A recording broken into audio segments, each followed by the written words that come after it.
जब परिवार ने सीसीटीवी कैमरे में देखा कि उनकी छोटी बहन ने बिना कुछ सोचे अपनी गोद ली हुई बहन को बचाने के लिए खुद स्विमिंग पूल में छलांग लगा दी, तब उन्हें एहसास हुआ कि उन्होंने उसे कितनी बुरी तरह गलत समझा था। लेकिन तब तक बहुत देर हो चुकी थी। लड़की अपने परिवार से सारे रिश्ते तोड़ चुकी थी। असल में सिर्फ एक दिन पहले चालाक गोद ली हुई बहन ने उस पर आरोप लगाया था कि उसने उसे पूल में धक्का दिया है। यह सुनते ही पिता ने बिना कुछ पूछे डंडा उठाया और उसे पीटना शुरू कर दिया। लड़की कितनी भी सफाई देती रही, किसी ने उसकी बात पर यकीन नहीं किया। इसी मौके का फायदा उठाकर चालाक बहन ने उस पर चोरी करने और उसे जहर देने की कोशिश करने का भी इल्जाम लगा दिया। यह सुनकर पिता और भड़क गए और उन्होंने लड़की को जोर से थप्पड़ मारा, जिससे वह जमीन पर गिर पड़ी। लेकिन किसी को यह नहीं पता था कि असल में जहर खुद लड़की के शरीर में था।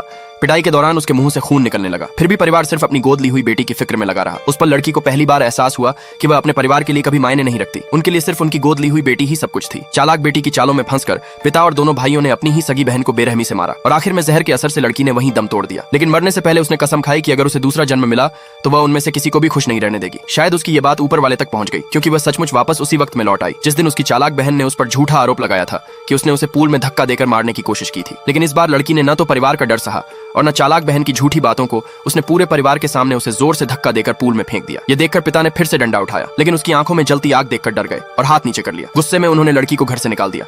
लेकिन इस बार लड़की ने खुद सारे रिश्ते तोड़ दिए और कहा कि पिछले 4 सालों में उस पर जितना पैसा खर्च हुआ है वह सब वापस करेगी। इतना कहकर वह उस नर्क जैसे घर को छोड़कर चली गई जिसने उसे सिर्फ दर्द दिया। थोड़ी देर बाद जब बड़ा भाई उसे डांटने के लिए उसके कमरे में गया तो उसने देखा कि वह तो एक अंधेरा सा छोटा स्टोर रूम था और लड़की सचमुच जा चुकी थी। उसने पीछे सिर्फ एक पारिवारिक तस्वीर छोड़ी थी जिसमें वह खुद मौजूद नहीं थी। यह देखकर बड़ा भाई सन्न रह गया, क्योंकि उसे कभी पता ही नहीं चला था कि उसकी बहन इतने सालों से उसी छोटे अंधेरे कमरे में रह रही थी। उसने तुरंत नौकर को आदेश दिया कि पूल कैमरे की फुटेज लेकर आए। अब आगे क्या होगा ये जानने के लिए सब्सक्राइब करें।